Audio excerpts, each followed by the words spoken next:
भक्तीला सुरुवात होत आहे, आपल्या वचनाला सुरुवात होत आहे, आपल्या प्रभूला सुरुवात. आमेन. वचन प्रभू आहे, शब्द आहे आणि तो आपल्यात उपस्थित आहे. Praise God. आणि त्याच्या नावाला आपण मस्त टाळ्या वाजवू एकाच सुरात.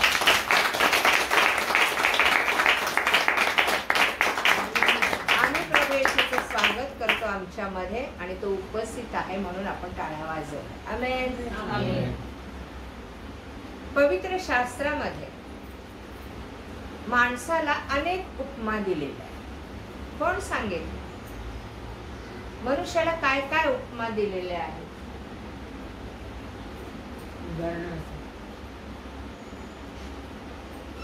तुम्ही माझे काय आहात? मित्र. मंदिरात ही एक उपमा. उपमा म्हणजे खरंच त्याने ते वापरले. आणखी शिष्य आहात. तुम्ही माझी मुले आहात. वारस. तुम्ही माझे वारस आहात. तुम्ही माझी वधू आहात. तुम्ही माझं बांधकाम आहात. तुम्ही माझी इमारत आहात. तुम्ही माझं शेत आहात. तुम्ही माझे अवयव आहात. याच्यात कधी आपण स्टडी केलाय?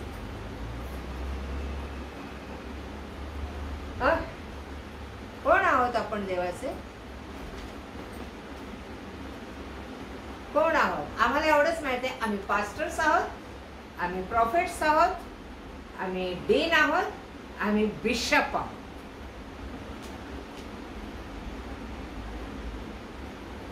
कोण आहोत आपण देवाचे? वारिस आहोत. वारशाचं काम काय?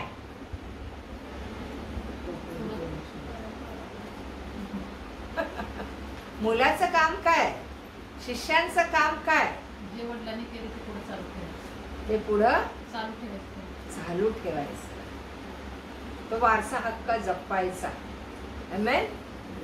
पित्याची प्रॉपर्टी पण जपायची, कारण वारशाने त्याच्याकडे येते, ती उधळायची नाही. Praise God. आणखी आपण कोण आहोत? 92 स्तोत्र याचं 12वं वचन. 92 Psalm.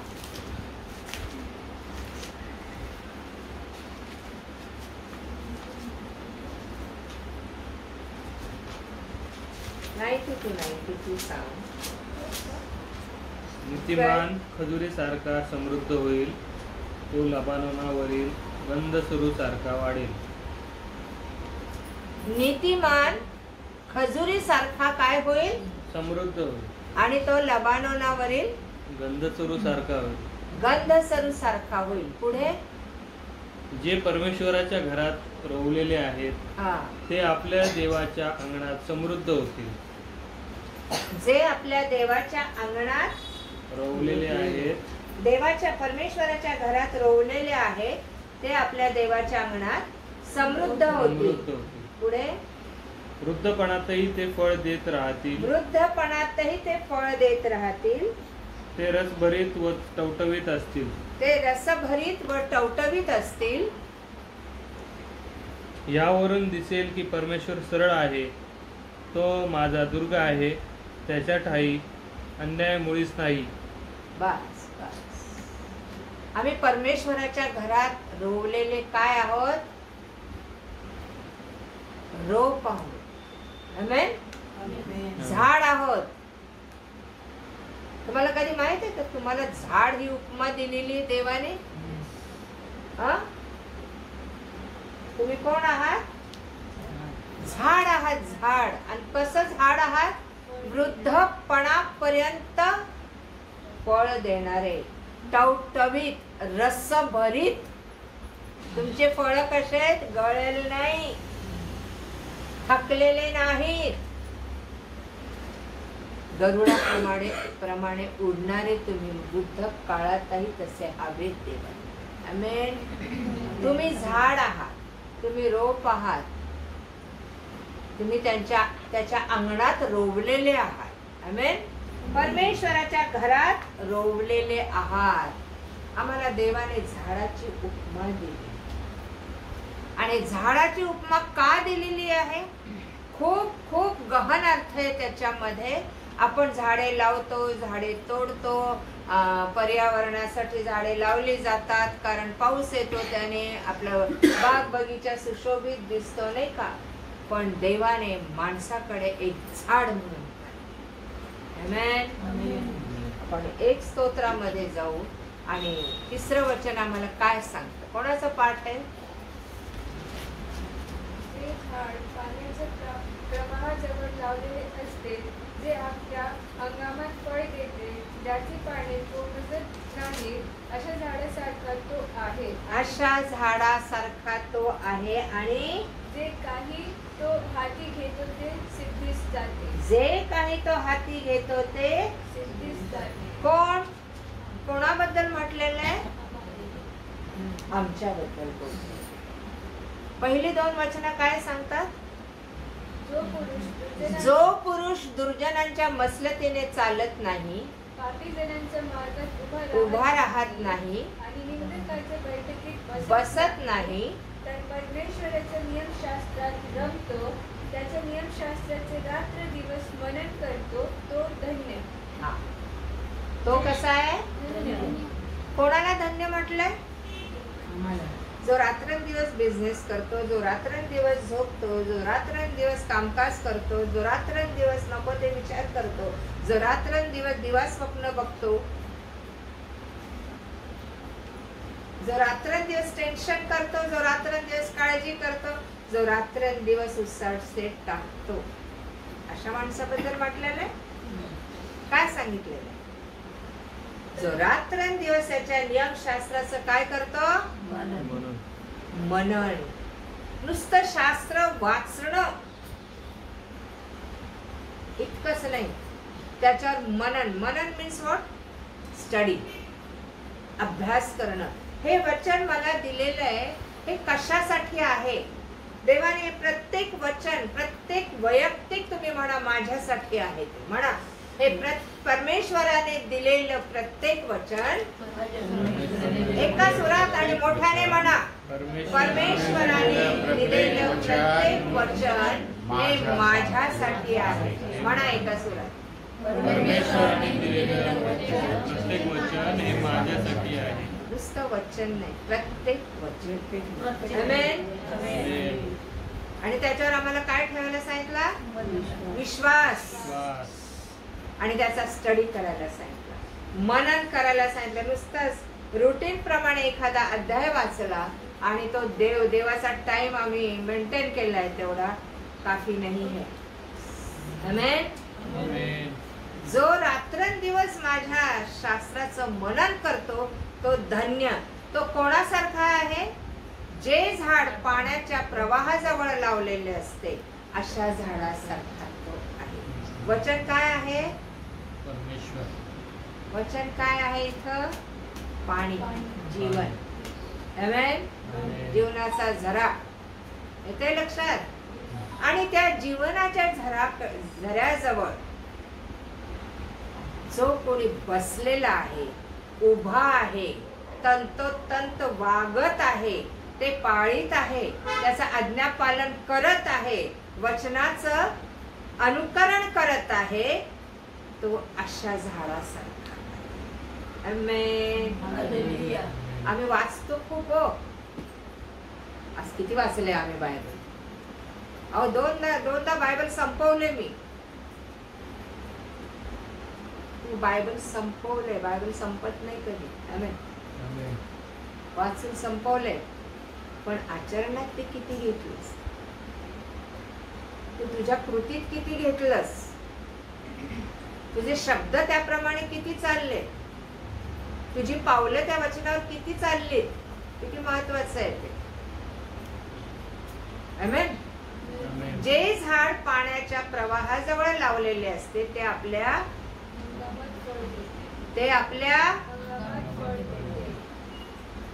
काय देत? का वटलेलं वृक्ष राहत, त्याला फळं नाही, डवरलेलं आहे, पानं आहेत, फुलं आहेत, पण फळ नाही. आमेन. देवाचं वचन हे पाणी आहे आणि आपण कशाजवळ लावलेले पाहिजे? पाण्याजवळ. कुठं बसलेले पाहिजे? पाण्याजवळ. काही काही झाडं जमिनीत असेच उगवतात ना, त्याला पाणी वगैरे आम्ही देत नाही तरी ते उगवतात. काहींना पाणी देऊनही सुकून वाळून जातात है ना. ही खजुरीची झाड आहे, याला पाणी कोण देतं? वाळवंटात उगवतात, कोण देतं यांना पाणी? कसे उगवतात ते? आणि बारमाही फळ देतात आहे ना. कधी देतात फळ? बारमाही. जगातले सीझन्स आहेत ना, किती सीझन्स आहेत? हा, किती सीझन्स आहेत? 3. ऋतू किती आहेत? 3. हा, काय काय? काही ठिकाणी 4. 4. उन्हाळा, पावसाळा, हिवाळा. ओके नाही. आणि बायबलचे ऋतू किती आहेत? सीझन्स किती आहेत? 12. कायम चालू. ज्या वेळेला तुम्हाला या झाडासारखं वागायचं असतं त्यावेळेला तुमचा सीझन सुरू. आमेन. एका ठिकाणी दिलंय की येशू अंजिराच्या झाडाकडे गेला होता. अंजीर, त्याला भूक लागली आणि अंजिराच्या झाडाकडे गेला मार्क 11 मध्ये. आणि त्याने पाहिलं त्या झाडाला काय नव्हतं. त्या झाडाने त्याची भूक भागवली नाही, कारण त्याचा हंगाम आला नव्हता असं म्हटलेलं आहे. त्याचा जगातला हंगाम आला नव्हता. अंजिराचं ते सीझन नव्हतं असं म्हटलेलं आहे. आणि तो अंजिराच्या झाडाकडे जाऊन काय बघू लागला? फळ बघू लागला. मला भूक लागली, मला तुझ्याकडनं फळ पाहिजे. पण ते अंजिराचं झाड त्याला फळ देऊ शकलं नाही. शेवटी देवाने काय केलं? शाप दिला. यापुढे तुला फळ न येवं आणि तुझं फळ कोणी न खाऊ. आलं तर बरं, हंगाम नव्हता मग कसं काय? सीझनच नाही, मग फळ कसं देणार ते झाड? ते झाड म्हणजे इस्रायल लोक. आणि परमेश्वर ज्या ज्या वेळेस इस्रायल लोकांकडे आला, इस्रायल लोकांनी त्याची भूक भागवली नाही, त्याच्या आज्ञापालन केलं नाही, त्याच्या इच्छेप्रमाणे केलं नाही, त्याच्या वचनाप्रमाणे केलं नाही, त्याला आनंद वाटेल असं केलेलं नाही, त्याला संतोष वाटेल असं केलेलं नाही, आणि त्यांची वाटचाल नाशाकडेच. येते लक्षात? आणि म्हणून तो म्हणतो यापुढे तुला कधी फळ न येऊ, आणि आलं तर तुझं फळ कोणी न खाव. देवाच्या राज्यात हंगाम कधी असतो? बारमाही हंगाम आहे. प्रत्येक महिन्याला, प्रत्येक दिवसाला म्हटलं तरी चालेल, तो काळ त्याच्या हंगामाचा आहे. जो रात्रंदिवस माझं मनन करतो तो एका झाडासारखा आहे. पाण्याच्या प्रवाहाजवळ लावलेलं झाड, वचनाच्या प्रवाहाजवळ लावलेलं झाड, शब्दाच्या प्रवाहाजवळ लावलेलं झाड आपल्या हंगामी फळ देतं. त्याचे पानं कोमेजत नाही. आणि काय म्हटलेलं आहे? अशा झाडासारखा तो आहे. आणि जे काही तो हाती घेतो ते कसं जातं? सक्सेस होत असं म्हणू, यशस्वी होत जे काही तो हाती घेतो. मग आज आम्ही वचनात आहोत, आज आम्ही वचन वाचून रोज वाचतो सकाळ आणि संध्याकाळ. मग आमची कामं सक्सेस का नाही? प्रॉमिस आहे त्याचं.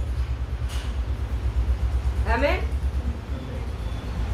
काय प्रॉमिस आहे? तो अशा झाडासारखा आहे आणि जे काही तो हाती घेतो ते काय होतं? सिद्धीच. कारण ते वचन त्याला योग्य मार्ग शिकवत असते.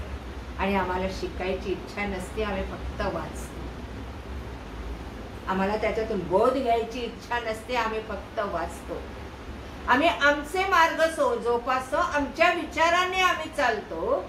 एका ठिकाणी म्हटलेलं आहे येशूने, येशू फळ खायला गेला, त्याची भूक भागली नाही है ना, पण तो पित्याची भूक कायम भागवली. योहान 4:34 मध्ये काय म्हटलेलं वाचा बरं.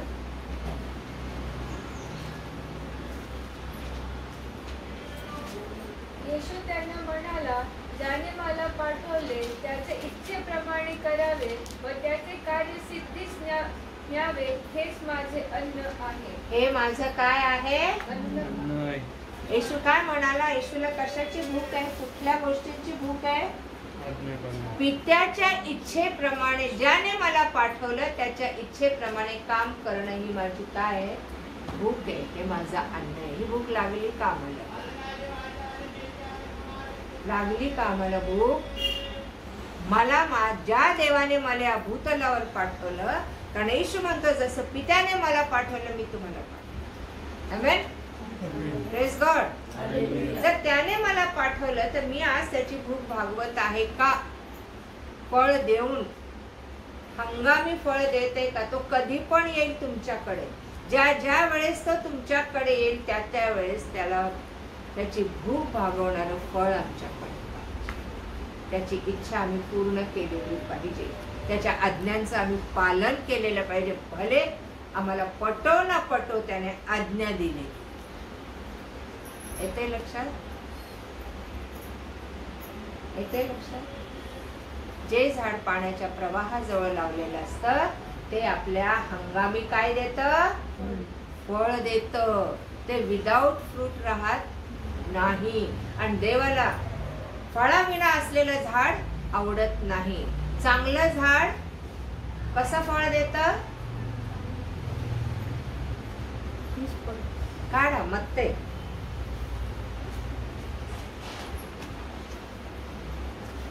आपल्या वाचण्यात आलं का.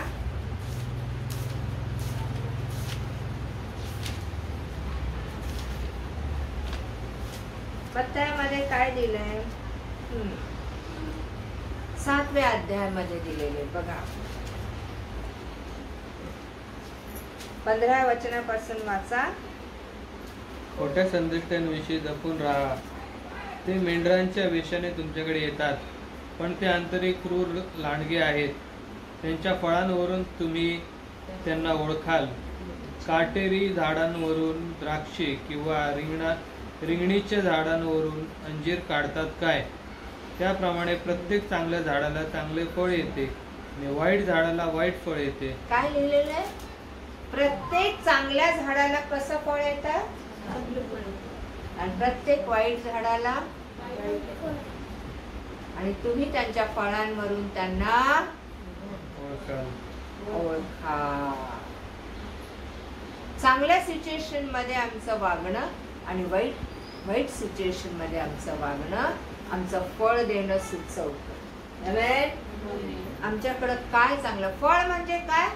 आमचा स्वभाव. येते लक्षात. चांगलं झाड चांगलं फळ देतं. देवाच्या इच्छेप्रमाणे फळ देतं. देवाच्या आज्ञा पालन करतं. वचनानुसार वागतं. चांगल्याच गोष्टी करतं. आपलं अहित झालं तरी तो चांगलंच करतो. आमेन. आणि वाईट झाड वाईट फळ. Praise God. चांगल्या झाडाला वाईट फळ येणं शक्य नाही आणि वाईट झाडाला चांगलं फळ येणं. वाईट माणसाला चांगलं वागणं शक्य नाही आणि चांगल्या माणसाला वाईट वागता येत नाही. म्हणून त्याला चांगला म्हटलं है ना. येते लक्षात. पुढे काय म्हटलेलं आहे. चांगल्या झाडाला वाईट झाडाला चांगलं फळ येत नाही. ज्या झाडाला चांगले फळ येत नाही ते प्रत्येक झाड तोडून अग्नीत टाकण्यात येते.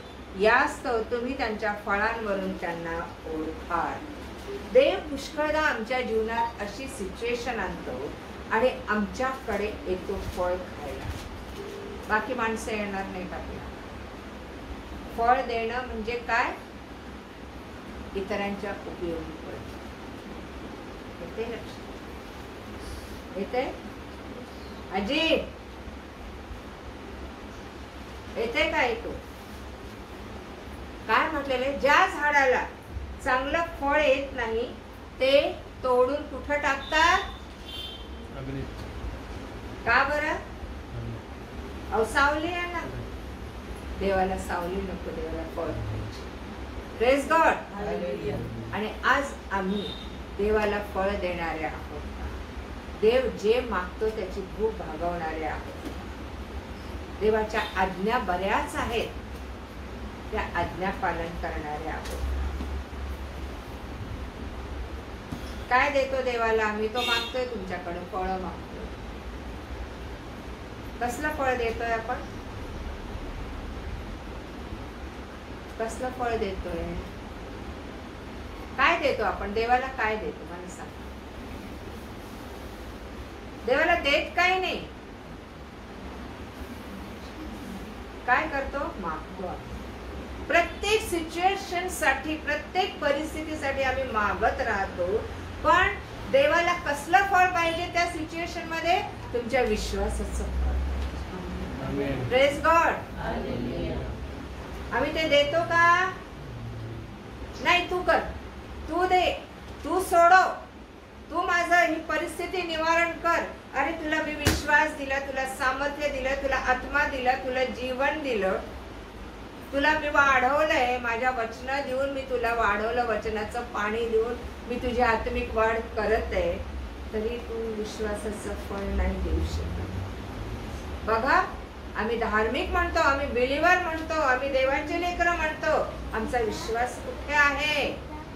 ज्या वेळेस नावेत पाणी शिरलं, मत्तई 8 मध्ये की वादळ आलं आणि येशू त्या नावेत झोपला होता आणि शिष्य त्याच्या बरोबर होते.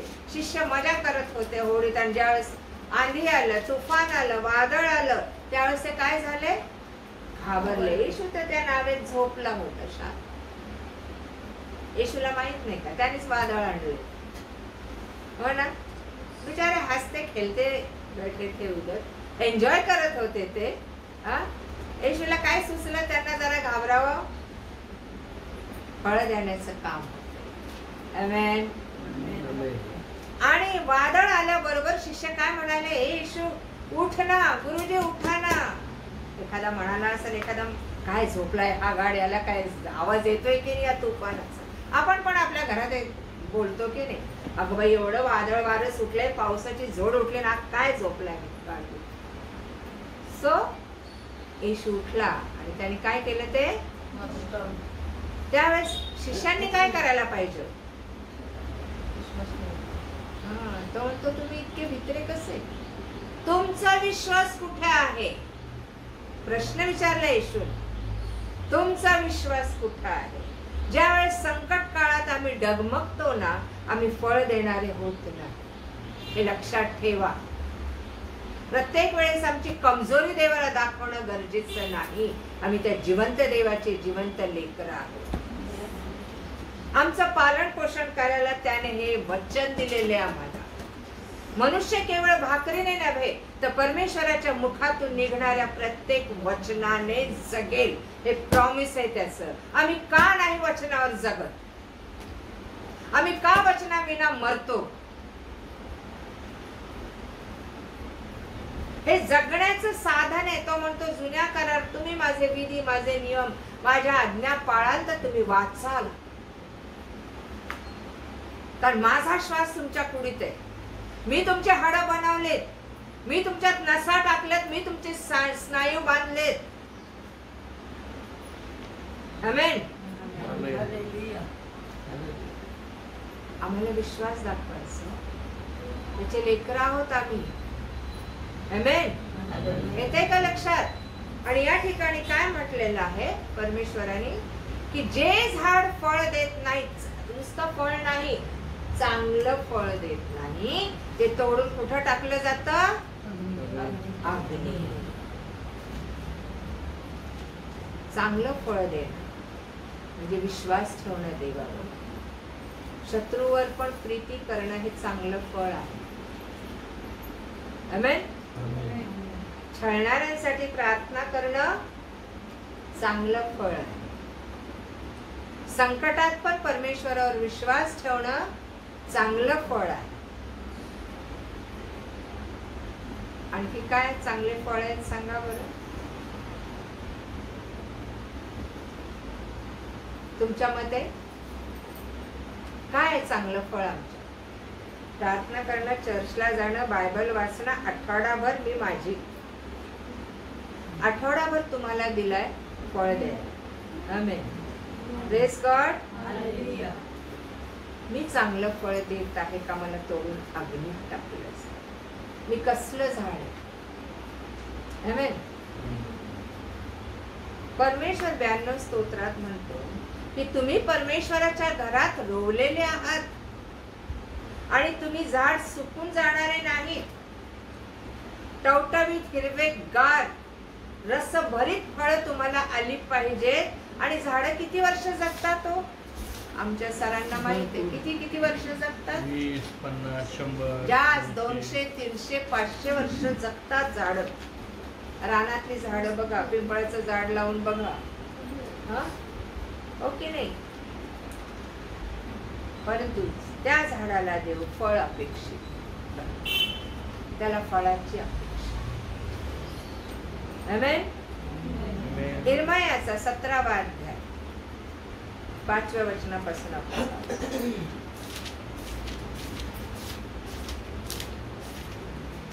परमेश्वर असे म्हणतो, जो इसम मनुष्यावर दृष्ट ठेवतो, मानवाला आपला बाहू करतो व ज्याचे अंतःकरण परमेश्वरापासून फिरले आहे, तो शापित आहे. तो वैराणातला झुडपासारखा होईल व जे कल्याण होईल ते तो पाहणार नाही. अरण्यातील वृक्षस्थळे, क्षारभूमी व निर्जन प्रदेश ह्यात तो वस्ती करेल. जो पुरुष परमेश्वरावर भाव ठेवतो, ज्याचा भावविषय परमेश्वर आहे, तो धन्य. तो जलाशयाजवळ लावलेला वृक्षासारखा होईल. तो आपली मुळे नदी किनारी पसरेल. उन्हाची झळी येते तिला तो भिणार नाही. त्याची पाने हिरवी राहतील. अवर्षणाच्या वर्षी त्याला चिंता पडणार नाही. तो फळे देण्याचे सोडणार नाही. आणखी एका झाडाबद्दल इथं सांगितलंय. काय? जो मनुष्य, परमेश्वर असे म्हणतो, जो इसम मनुष्यावर भिस्त ठेवतो. कशावर?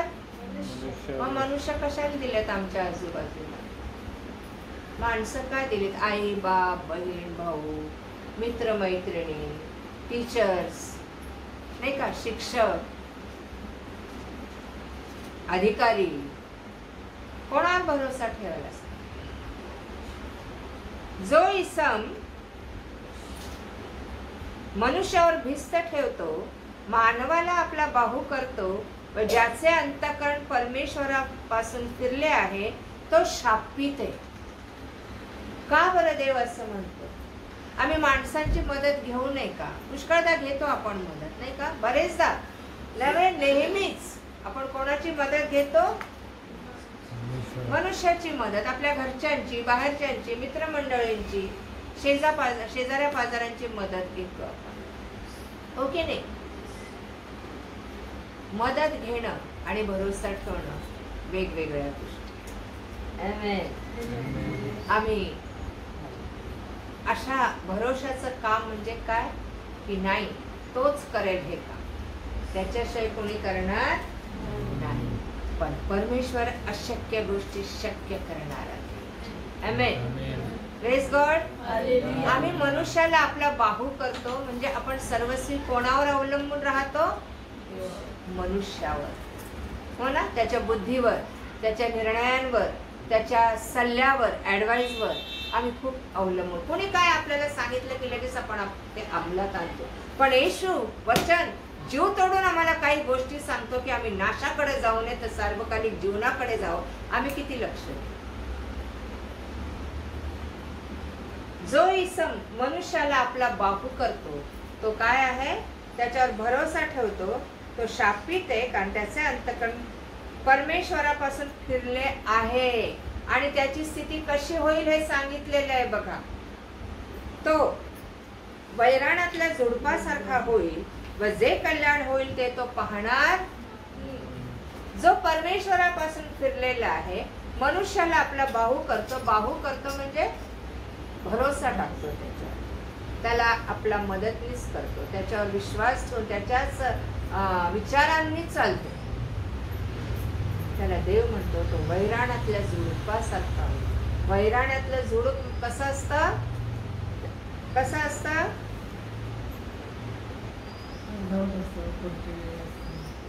त्याला पानं नाही, सुकलेलं वटलेलं वृक्ष असतं. आमेन. अगदी सुकून गेले, झाड पाला नाही. आमेन. कसलं झाड बनतोय आम्ही आज? आम्ही कसलं झाड आहे? कसलं झाड आहोत? वैराणातल्या झुडपासारखं आहोत. सगळे पानं उडून गेले, फळं निघून गेले, फांद्या कोमेजल्या, पिवळ्या धप्प झालेल्या आहेत, धम्मक झालेल्या आहेत फांद्या सुकून. एकच गोष्ट, मनुष्याला आपला बाहू करू नकोस. आमेन. Praise God. तुझा भरोसा त्याच्यावर ठेव. स्तोत्र म्हणतो मला भय वाटेल तेव्हा मी त्याच्यावर भरोसा ठेव. स्तोत्र करता म्हणतो. आमेन. आणि देव म्हणतो तू न दिसणाऱ्या गोष्टीवर पण भरोसा. Praise God. विश्वासाची व्याख्या काय? न दिसणाऱ्या, अरे आम्ही दिसणाऱ्या गोष्टीवर पण भरोसा नाही. आमेन. न दिसणारी गोष्ट, मला आरोग्य मिळेल हो, तो मला बरं करेल म्हणजे करेलच, ही न दिसणारी गोष्ट आहे. तो माझं काम सिद्धीस नेईलच, जरी ते कोर्टाचं असो, जरी ते घराचं असो, जरी ते वकिलाचं असो, ज्याला मी सांगितलं तो सिद्धीस नेईल. नाही. आम्ही कुठं पळतो? करा ना काहीतरी, सांगा ना काहीतरी. प्रभू शिवाय ऍडव्होकेट दुसरा कोणी नाही. आमेन. आमची वकिली कोण करतं? तिकडं वरती मध्यस्थी कोण करतं? करा ना त्याला वकील.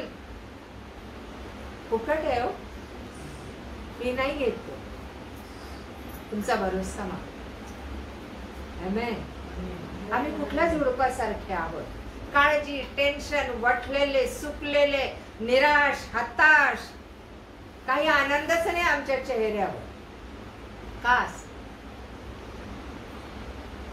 त्याच्यामुळे आम्ही दुसऱ्या कोणाला आनंद पण देऊ शकतो.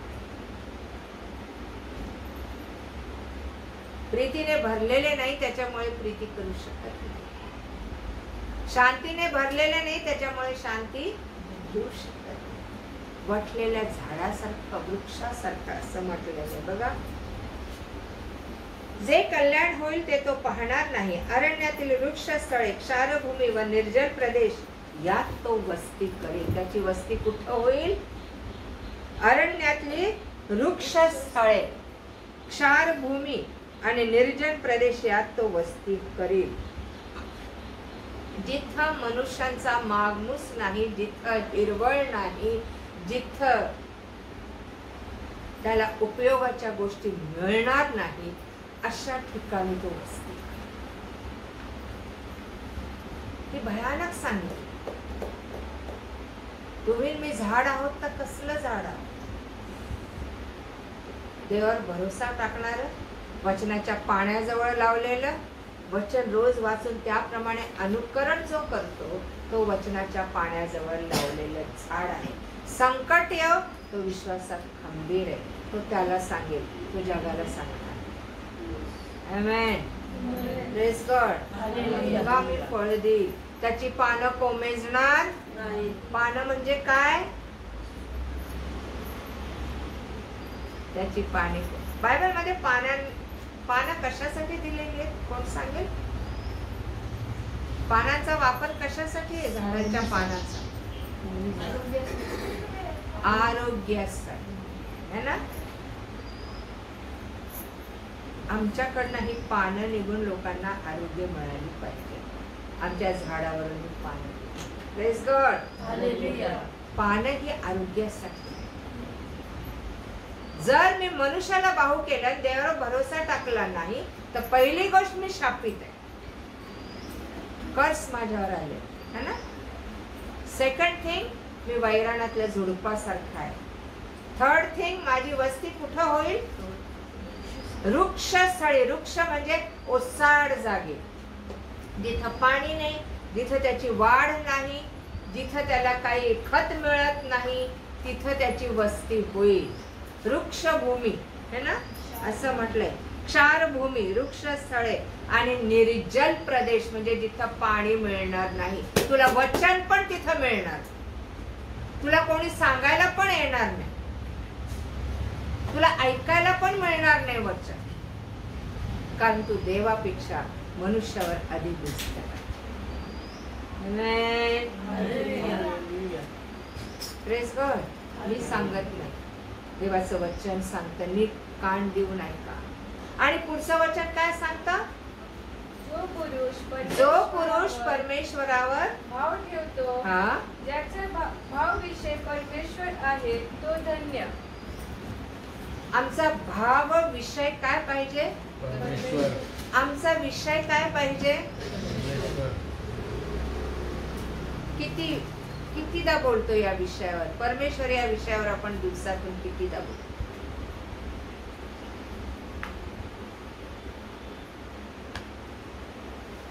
माझा भाव विषय काय आहे? ह्याचं काय झालं, त्याचं काय झालं, अमक्याने काय केलं, धमक्याने काय केलं, आणि मी काय केलं त्याच्याकडे लक्ष द्यायचं. आमेन. माझा भाव विषय माझा देव पाहिजे. चालता उठता बसता बघा हा अनुभव मला पण येतोय की देवाबरोबर बोलणं, मनुष्याबरोबर कमी बोललं जातं. माझ्याकडे हाक मारली, कोणी बोललं तरच मी जाऊन बोलते, परंतु गप्पा गोष्टी ह्याच्यात वेळ कमी जातो. जरी फॅमिली आहे, लोकांचे बरेच फोन येतात, माझी बहीण साक्षी, माझा वेळ त्याच्यात. अर्थात घरातल्या गोष्टींकडे दुर्लक्ष नाही.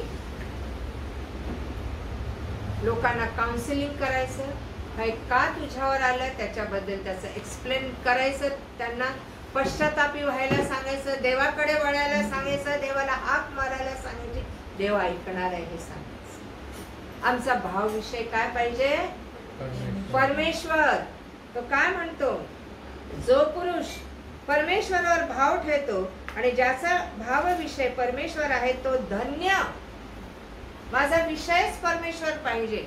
माझा विषय कोण पडलं कोण आलंय ह्याच्याकडे मी आपल्या निवडणुकीकडे पण माझी बहीण मला म्हणते बघ ना कोण आलं, साहेब म्हणतात बघा कोण आलं, म्हटलं नाही तो पाठवल, ज्याला पाहिजे तो पाठवल. आमच्यावर कोणी ते भारत देशावर राज्य करायचं तो ठरवल.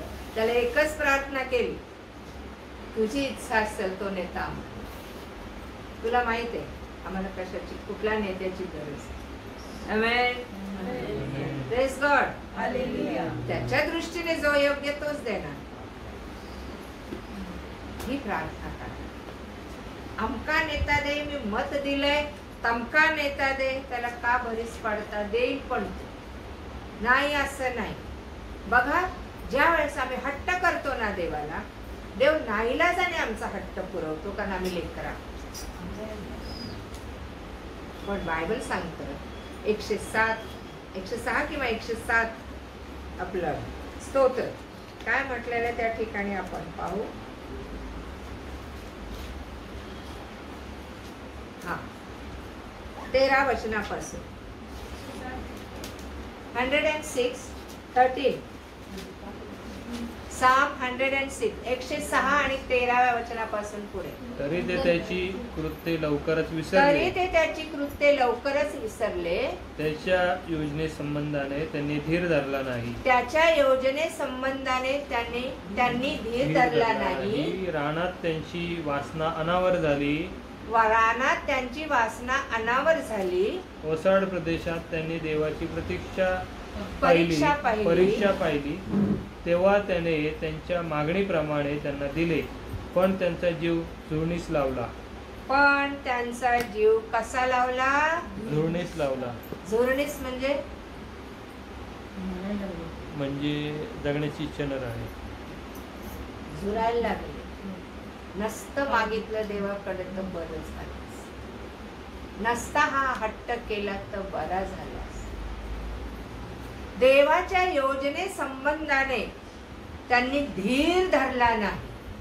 देव काय करेल, देवाने सांगितलं नव्हतं त्यांना काय करेल, पण त्यांना मी सगळं अन्न पाणी देईल हे सांगितलं होतं मोशेला. है ना? त्यांनी 10दा देवाची परीक्षा पाहिली. त्याचं प्लॅनिंग कधी जाणून घेण्याचा प्रयत्न केला नाही, त्याच्या योजना कधी जाणून घेण्याचा प्रयत्न केला नाही आणि त्याच्यासाठी धीर धरून वाट नाही पाहिली. शेवटी वचन सांगतं, त्यांच्या मागणीप्रमाणे परमेश्वराने शेवटी दिलं त्यांना. मला हे नको हे पाहिजे, मला ते नको ते पाहिजे. येते लक्षात? आम्ही आमच्या इच्छेप्रमाणे हट्टाप्रमाणे मागतो.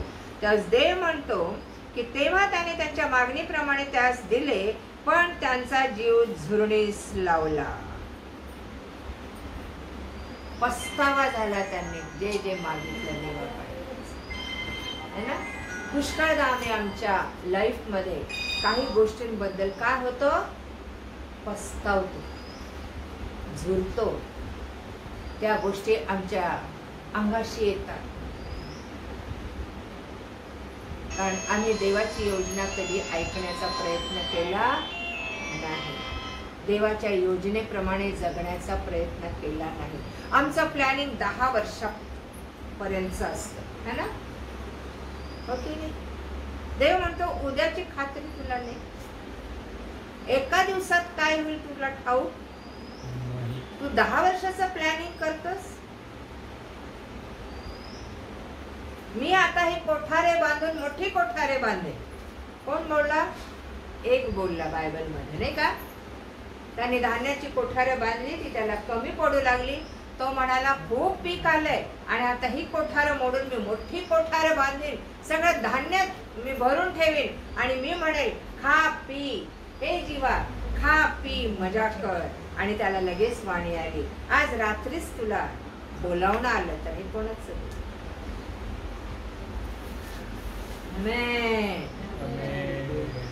देवाची योजना आमच्या जीवनात पूर्ण झाली पाहिजे. आमचा भावविषय तो पाहिजे, आमचा भरोसा त्याच्यावर पाहिजे. आम्ही त्याच्या वचनात जवळ लावलेले पाहिजे, तरच आम्ही हंगामी फळ देणारे, त्याच्या इच्छा पुरवणारे, त्याचे आशीर्वाद मिळवणारे, वाढत जाणारे आणि वादळ येऊ, वारा येऊ, पाऊस येऊ न डगमगणारे आहोत. झाड जेव्हा बाहेर बघा, आम्ही पळून जातो नाही का, वादळ वारा पाऊस आला आडोसा शोधतो, आणि झाड कुठं आडोसा शोधणार?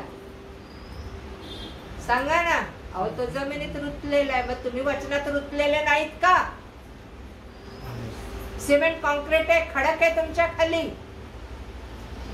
कशावर उभारलेले आहात तुम्ही? एवढे असते हो, चट्टान पे खडे हो तुमचे पाय भक्कम धरलेले त्या खडकाने. भिऊ नको, घाबरू नको, मी तुझ्याबरोबर आहे. झाड कुठं पळतो? उन्हाळ्यात किती ऊन लागतं त्या झाडाला, सांगा मला.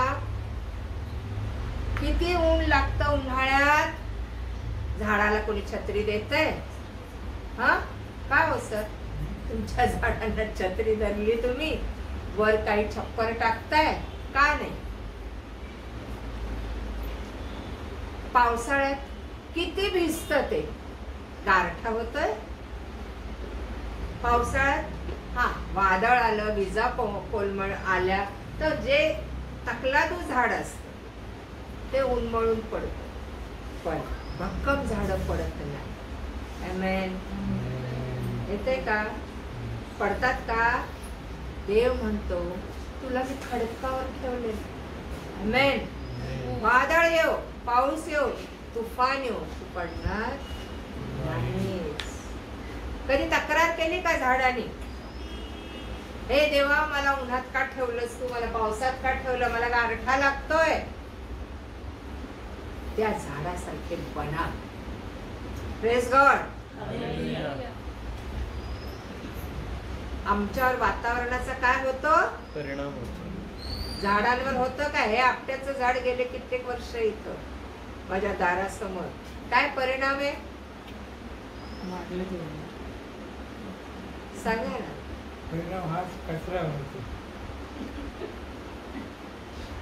आणि तुम्हाला तो काढायला सांगतो, स्वच्छ कर. झाडाचं वैशिष्ट्य काय हो? हा काय वैशिष्ट्य काय झाडाचं? सावली देतो इतरांना, सावली दे, फळं देतो. फळं दे. हा? काय काय ते ऑक्सिजन देतो. करेक्ट. बघायला डोळ्याला खूप छान वाटतं. पाण्याचा औषधासाठी उपयोग होतो, जडीबुटीसाठी. जडीबुटी देतो, फर्निचरसाठी औषध देतो. औषध देतो. तुमचे फर्निचर त्याचे लाकडापासून आहे. जळणाला सरणाला त्याचा वापर आहे. हो ना? दांडके बनवायला, हा? दांडके बनवायला. हा, दांडके सटासट झालं मारायला, का? दांडके बनवायला बराच आयुष्याची उपयोग आहे. शेवटची क्रिया ती करण्यासाठी. हा? आयुष्यातली शेवटची क्रिया करण्याची. हा, सांगितलं ना, सरणासाठी हे लागतात सर्वच काम. सगळ्याच गोष्टी. झाडाला तोडा, कधी तक्रार केली ते परत उगवतं. आमेन. झाडाच्या फांद्या तोडल्या तर तक्रार केली का ते? त्याला परत पालवी फुटते. इतका जोम असतो झाडावर. कोण देतं ते? परमेश्वर देतो. त्याने लावलेले झाड आहे. आमेन. कोणतं झाड टिकवायचं आणि कोणतं उखडून टाकायचं कोण करतं हे? परमेश्वर. किती खत पाणी घाला त्याला, पण त्याची इच्छा नसेल तर ते झाड उगवणार हे लक्षात ठेवा. पण एखाद्याला तुम्ही खत नका घालू, पाणी नका घालू, तरी ते टवटवीत राहत. ही परमेश्वराची किमया आहे. आमेन. येते लक्षात. झाडाचं आणखी एक वैशिष्ट्य काय? त्याला फळं आले. ओके. फळं आल्यावर काय होतं? लोकांना काय होतं?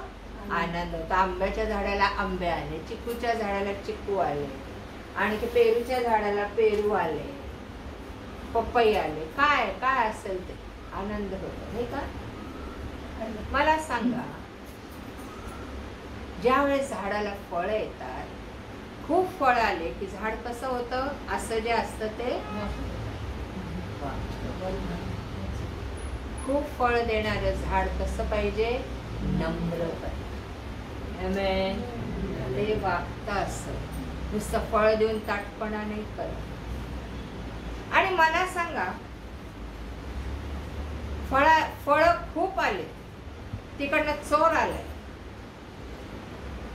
तिकडनं व्यभिचारी माणूस आला आणि त्याने त्या झाडाच्या आंब्याला जर हात घातला तर झाड असं म्हणतं का मी तुला देणार नाही, तू पापी आहेस.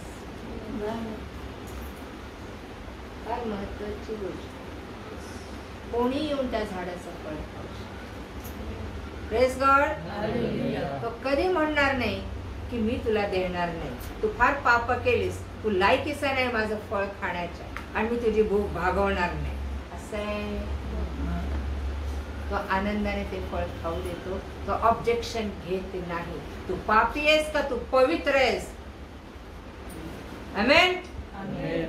फार महत्वाचं हे झाडाचं वैशिष्ट्य आहे. येतंय लक्षात? स्वतःला बिलीवर समजायचं आणि दुसऱ्याला काय समजायचं?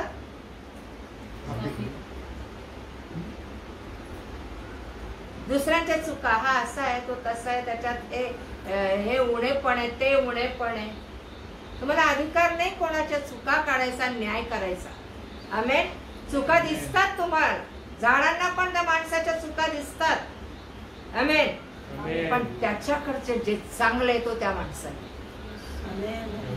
तुमच्याकडचं जे चांगलं आहे तुम्ही त्या व्यक्तीला द्या, यासाठी की तो त्याचा आत्मा शांत व्हावा, तो तृप्त व्हावा. Praise God. हालेलुया. येते का लक्षात? Yes. हे झाडाचं फार मोठं वैशिष्ट्य. तुमच्याकडे प्रार्थनेला येणारे लोक, तुमच्याकडे वचन ऐकायला येणारे लोक, तुमच्याकडे सल्ला घ्यायला येणारे लोक, तुमच्याकडे बरं व्हायला येणारे लोक, आम्ही पार्शिलिटी करतो का त्याच्या? टाळाटाळ करतो का म्हणतो नाही आता नाही, मी तुला देणार नाही, आता तुला मी आरोग्य देणार, मी तुला वचन सांगणार नाही, मी तुला काउन्सिलिंग करणार नाही, असं बोलतो?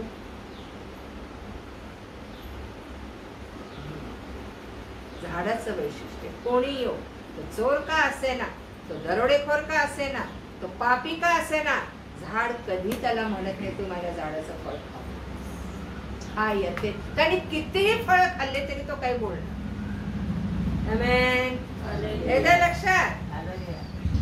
त्याने तुमच्याकडून कितीही ज्ञान घेतलं तर द्यायला लागा. ज्याला कान आहे तो हे लक्षात ठेवा. तुम्ही देणारे असावे. झाडाने नेहमी दिलेलं आहे. Praise God. अगदी लाकडापर्यंत त्याच्या ते स्टेम असतं ना, काय खोड खोड त्याचं राहतं. फक्त सगळं झाड लोक त्याचा वापर करतात. आमेन. तुमच्या आयुष्याच्या प्रत्येक क्षणाचा वापर झाला पाहिजे. येशू जोपर्यंत जगात होता त्याच्या आयुष्याचा वापर जगासाठी. त्याने झोपा काढल्या नाही, आळस केला नाही. त्याने असं म्हटलं नाही आता संध्याकाळी बघू या. तो रात्र दिवस देवाच्या सेवेत होता. पहाटे उठून तो मंदिरात जायचा. त्याने एकही क्षण वाया घालवलेला नाही त्याच्या सेवेचा. आम्ही किती क्षण, किती तास, किती महिने, किती वर्ष वाया घालवलेली आहे. आमच्याकडे सबबी आहे, त्या झाडाकडे सबब नाहीये. त्याला ताठच उभं राहावं लागतंय. त्याला रेडी राहावं लागतं. प्रत्येक सीझन मध्ये त्याला फळ द्यावं लागतं, सावली द्यावी लागते, आडोसा द्यावा लागतो. पावसाळ्यात माणूस झाडाखाली जाऊन उभा राहतो, उन्हाळ्यात माणूस झाडाखाली जाऊन उभा राहतो. तुमच्या आश्रयाला लोक आले. परमेश्वराची सावली आहे तुमच्या माझ्या. परमेश्वराची फळं आहेत तुमच्या माझ्या.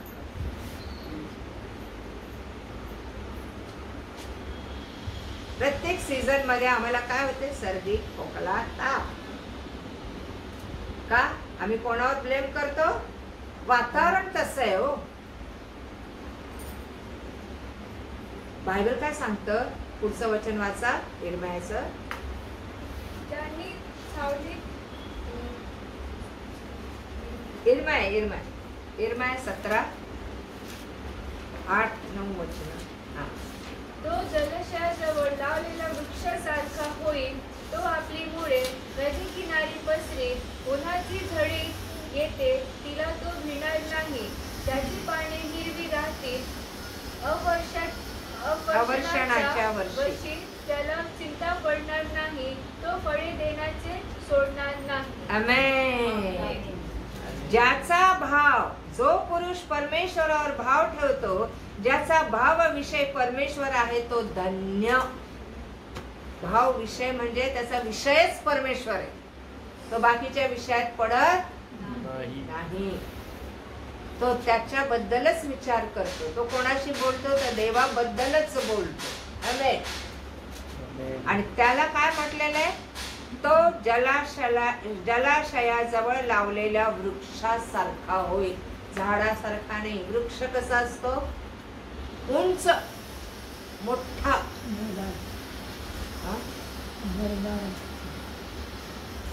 आणि नाही पण भरदार वृक्षासारखा होईल. जलाशयाजवळ लावलेला वृक्षासारखा. आमचा जलाशय कोण आहे? अरे जीवनाचा झरा आहे. जीवनाचा झरा आहे तो. ज्याला तहान लागली त्याने मजकडे यावे द्यावे. Praise God. आणखी एक गोष्ट त्याने सांगितलेली योहान 7 मध्ये, मला 7:37.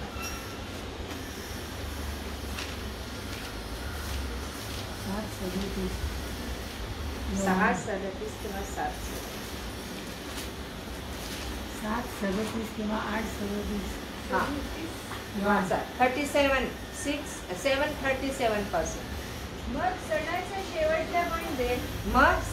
शेवटल्या म्हणजे महत्वाच्या दिवशी येशू उभा राहून मोठ्याने म्हणाला, कोणी ताणलेला असला तर त्याने माझ्याकडे यावे आणि प्यावे. जो माझ्यावर विश्वास ठेवतो त्याच्यातून शास्त्रात सांगितल्याप्रमाणे जिवंत पाण्याच्या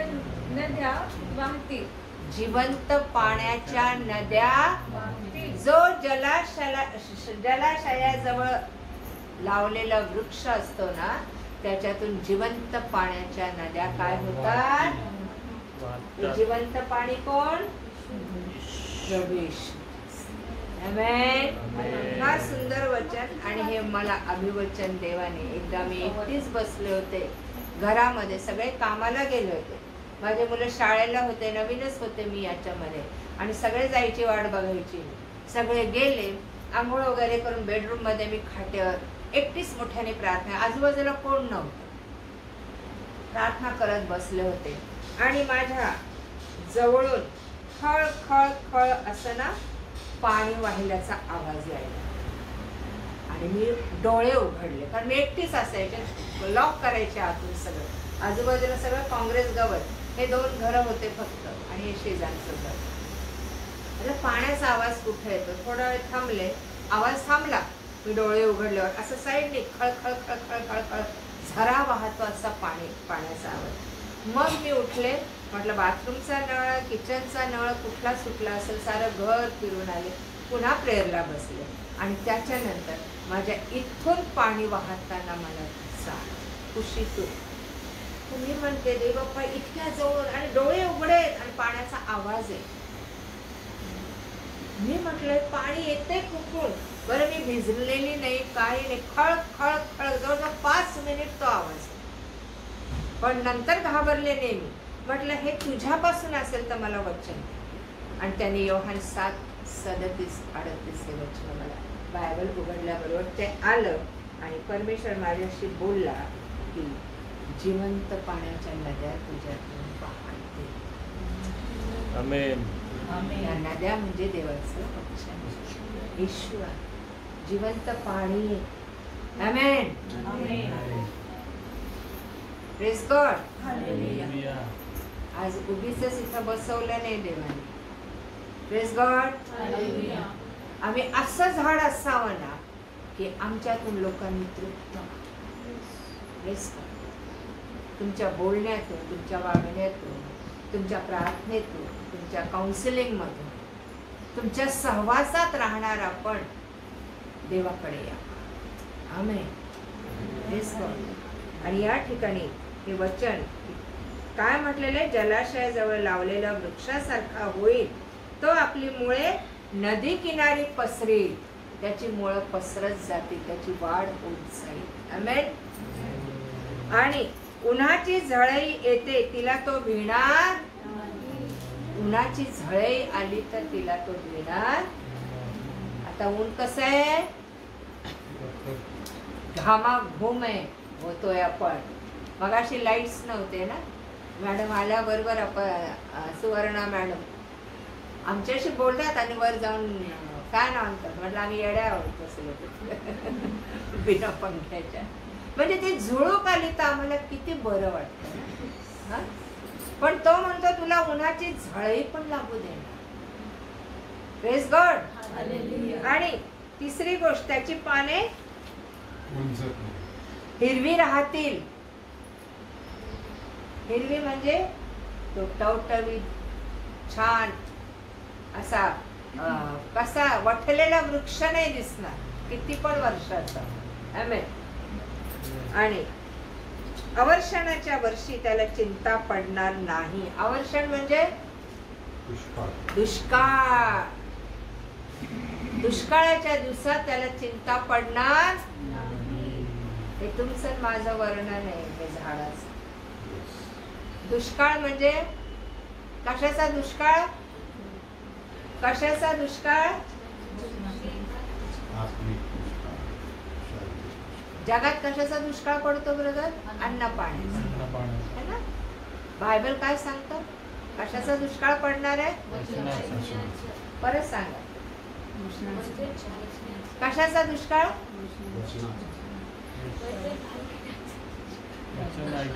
आमोस 8:11 काय. आणि वचन बारकाईने वाच. आमोस याचं पुस्तक जुन्या करारातच आहे. प्रभू परमेश्वर म्हणतो, पहा असे दिवस येत आहेत की त्यात मी देशावर दुष्काळ आणीन. तो दुष्काळ पाण्याचा नव्हे, अन्नाचा किंवा पाण्याचा नव्हे, तर तो परमेश्वराची वचने ऐकण्यासंबंधीचा होईल. कशाचा दुष्काळ पडेल? वचन ऐकण्याचा. वचनाचा दुष्काळ कधी पडत नाही, वचन कधी संपत नाही. आमेन. वचन ऐकण्याचा दुष्काळ. आकाश आणि पृथ्वी टळून जातील पण माझी वचने कधी टळणार. वचन ऐकायला तुम्हाला मिळणार नाही. असे दिवस येत आहेत. कदाचित बायबल काढून घेतलं जाईल, कदाचित प्रीचर्स राहणार नाहीत, सांगणारे वर घेतले जातील. जसं येशू मेल्यानंतर शिष्य हवालदिल झाल्या तर त्यांना शिकवणारा सांगणारा कोण? गुरुच गेलाय आपला. परंतु येशूने परत येऊन त्यांना दिलासा दिला, पुनरुत्थित केलं आणि त्यांना सांगितलं पवित्र आत्मा येईल, मी वर जातो आणि कैवारी तुमच्याकडे येईल आणि तो तुम्हाला शिकवेल. आणि पवित्र रूपात पवित्र आत्मा आला आणि त्यावेळेस जे त्या आत्म्याने परिपूर्ण झाले, मग त्यांनी माघारी कधी पाहिलं नाही, मग ते भ्याले नाही, कुठं अडखळले नाहीत. त्यांनी आपली दौड सुरू केली सुरुवात. आमेन. येथे लक्षात काय लिहिलेलं आहे? अवर्षण समयी त्यांना चिंता पडणार. अवर्षण म्हणजे कशाचा तरी दुष्काळ.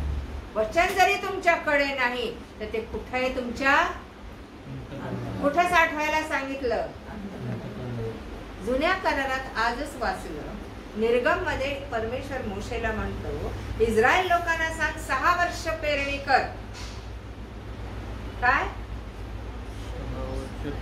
आणि ते साठवून ठेव धान्य. आणि 7वं वर्ष तसंच ठेव पडे. गोर गरीब येऊन जो सर्वा राहिलेला तो वेचून खातील, जनावर तुझ्या शेतात येऊन खातील. तू साठवून ठेव. काय साठवायला सांगितलंय? जुन्या करारात धान्य साठवायला सांगितलं. याकोबाने काय साठवलं? योसेफाच्या याकोबाने नाही, योसेफाने धान्य. आमेन. काय साठवलं? आणि साऱ्या जगाने त्याच्याकडनं धान्य विकत घेतलं. हे धान्य म्हणजे काय? देवाचं वचन तुम्हाला आणि मला साठवायला सांग. कुठं? आपल्या अंतःकरणात. फार मोठं गोडाऊन आहे, फार मोठा कोठार आहे. आमेन. इथं वचन आलं की अनेकांना सांगायला आपल्याला त्रास पडत तर तुमच्या लक्षात पाहिजे, तुमच्या अंतःकरणात साठलं पाहिजे ते वचन, तर तुम्ही लोकांना ते देऊ शकता.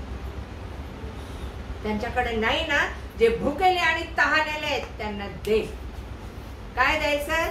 भाकरी देतो, शिळ्या काय असे ना, भाकरी देतो, अन्न देतो, वस्त्र देतो. येशूने कुठे हे दिलंय का?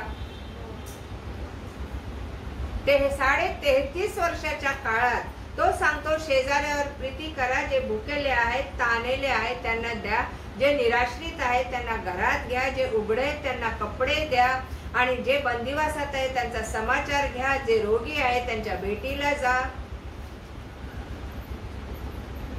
सांगतोय ना तो. मग त्याने काय केलं? त्याने जे स्पिरिच्युअली भुकेले तहानलेले होते त्यांना उपदेश करून त्यांना खाऊ. आमेन. जे तारणाच्या वस्त्राविना होते त्यांना त्याने तारणाची वस्त्र घातली. उघडे होते, आमेन, पापामुळे उघडे होते त्यांना तारणाची वस्त्र घातली. जे निराश्रित होते त्यांना देवाच्या राज्यात आणले. Praise God. जे आजारी होते त्यांना बरं केलं, जे बंधनात होते त्यांची सुटका. आमेन. Praise God. हालेलुया. याच्यापैकी किती काम आम्ही करतो? किती करत आहोत काम? सांगा. कोणाचा कळवळा येतोय? कोणाबद्दल कीव येते आम्हाला? कपडा तर कोणी दिलं, कोणी उघडे पागडे नाहीयेत. ही वस्त्र नाहीत ना अंगावर, त्याच्यामुळे. आदाम कशामुळे उघडा पडला? पाप केला. आमेन. आणि येशूचं वचन सांगतं जेव्हा तो येईल तेव्हा तुम्ही नग्न असू नये म्हणून जपा. Praise God. तारणाची वस्त्र तुमच्यावर नसतील, धार्मिकतेची वस्त्र नसतील, प्रीतीचं पांघरून तुमच्यावर नसेल, नीतिमत्वाची वस्त्र नसतील, तर तो म्हणेल मी तुला ओळखत नाही, कारण ज्याला वस्त्र दिलं त्यालाच आमेन. वचनाचा दुष्काळ पडणार नाही. आज आमच्याकडे कशा कशाचा दुष्काळ आहे? देवाच्या कृपादानांचा दुष्काळ आहे, देवाच्या सामर्थ्याचा दुष्काळ आहे, देवाच्या विश्वासाचा दुष्काळ आहे, प्रीतीचा, शांतीचा, आनंदाचा, सहनशीलतेचा तो विचारूच नका. दुष्काळच दुष्काळ आहे ना. पावित्र्याचा दुष्काळ. आम्ही शेवटल्या काळात जगत आहोत. त्याने झाडासारखं बनवले आपल्याला. कापला गेला तरी तू परत उठशील. धार्मिक 7 वेळेस पडेल पण पुन्हा उठेल. आमेन. बरोबर आहे. धार्मिक 7 वेळा पडला, 7 वेळा तुम्हाला झाड म्हणून कापलं तरी तो पालवी फुटायचं राहत नाही. त्याला पुन्हा आम्ही बदामाचं झाड अगदी मुळात परत कापलो. तुम्ही बघितलं ना ब्रदर, आंब्याचं झाड पण त्याला परत पालवी. Praise God. येथे लक्षात, आवर्षण समय त्याला काय बांधणार नाही, चिंता पडणार नाही. आम्ही बघा दुष्काळात आम्हाला हे नाही ते नाही, धान्य नाही, एवढं महाग झालं, डाळी महाग झालं, तेल महाग झालं, गॅस महाग झाला, अमकं महाग झालं. लोक किती ओरड करत. आपल्याला सगळं दिलेलं असताना आपण ओरड करतो. सगळं काय झालंय, महाग झालंय. हो ना. कशाला त्या मोदीला दोष देता? त्याने महाग केलंय. हा, काढा प्रगटीकरण.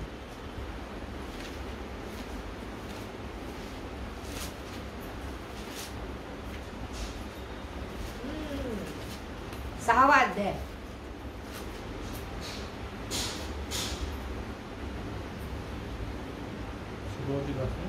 सहावा अध्याय आणि 5वं वचन. त्याने तिसरा शिक्का फोडला, तेव्हा तिसरा प्राणी ये असे म्हणाला. ते मी ऐकले. मग मी पाहिले की तो एक काळा घोडा, त्याच्यावर बसला कोण एक माझ्या दृष्टीस पडला. त्याच्या हातात तराजू होते. त्याच्या हातात काय होतं? तराजू होते. आणि जणू काय 4 प्राण्यांच्या मधून निघालेली वाणी मी ऐकली. ती अशी, रुपया शेरभर गहू आणि रुपयाला 3 शेर जव, तेल व द्राक्षरस यांची हानी करू नकोस. त्याने चौथा शिक्का. त्याने जेव्हा तिसरा शिक्का फोडला तेव्हा महागाई उतरून आली तराजूवर. आमेन. येते लक्षात.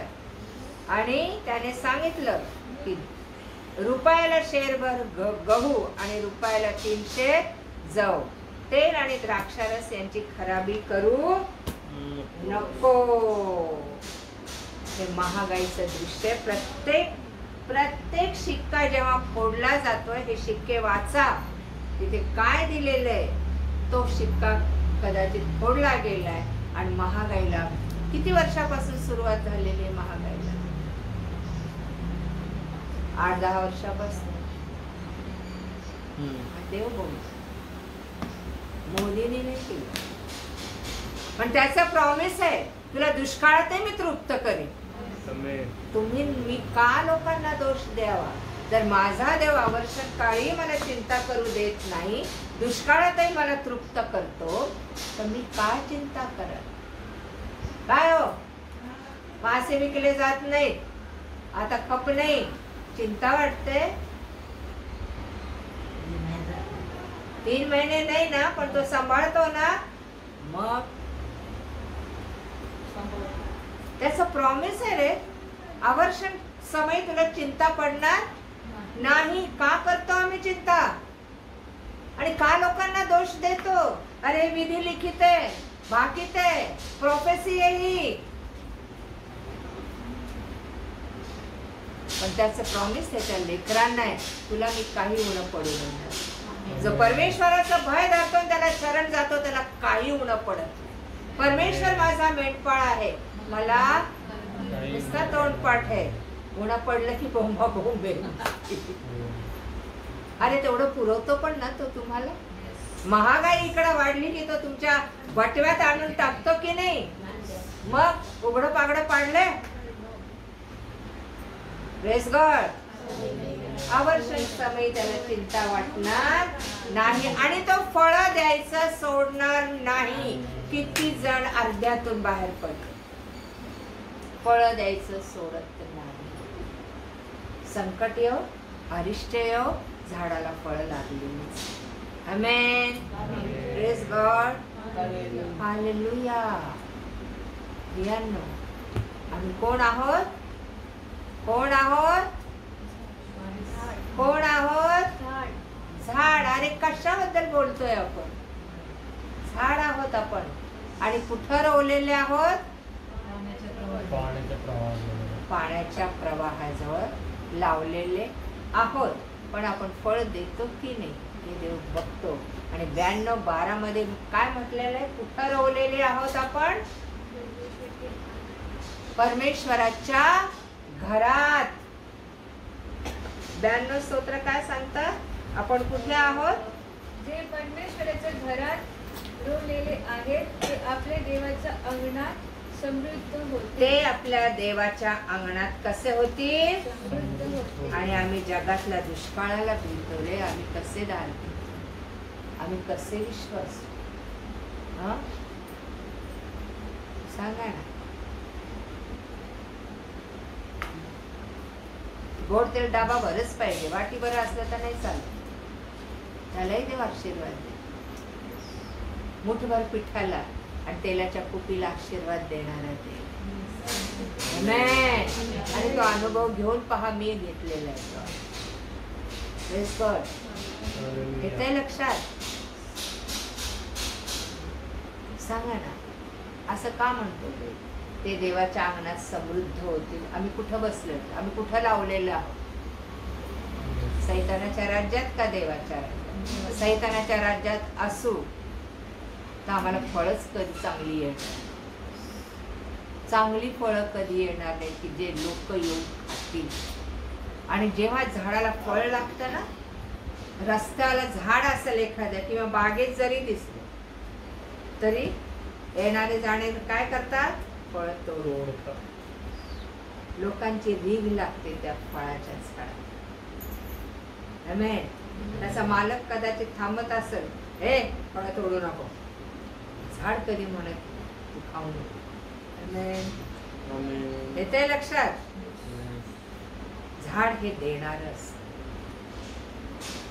घेणार नसतं. सावली देतं, आश्रय देतं, विसावा देतं. लोक झाडाखाली काय करतात? आराम करतात, विसावा देतात, झोपतात. एक दिलासा मिळतो, एक शांती मिळते त्या झाडाच्या सावलीत. तुमच्या माझ्या सावलीत शांती मिळते. तुमच्या माझ्या सावलीत तृप्त होतं का? फळं देणं म्हणजे आम्ही त्यांना तृप्त करणं.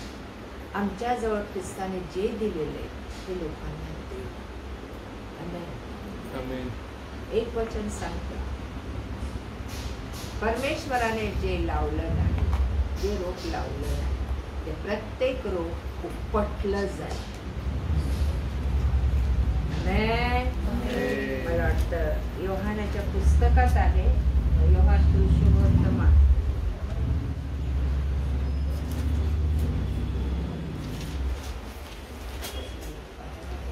15 वचन आहे ते कुठेतरी.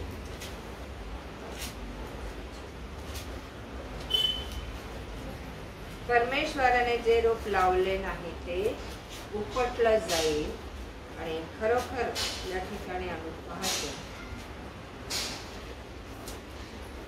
आणखी एका ठिकाणी एक वचन राहिलं, 2 मिनिट घेत्या. 15 योहान की मीच खरं द्राक्षवेल आहे आणि माझा बाप माळी आहे.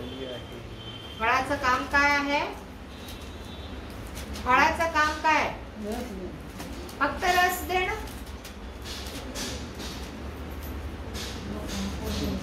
ऍपल खाल्ल्यावर काय होतं?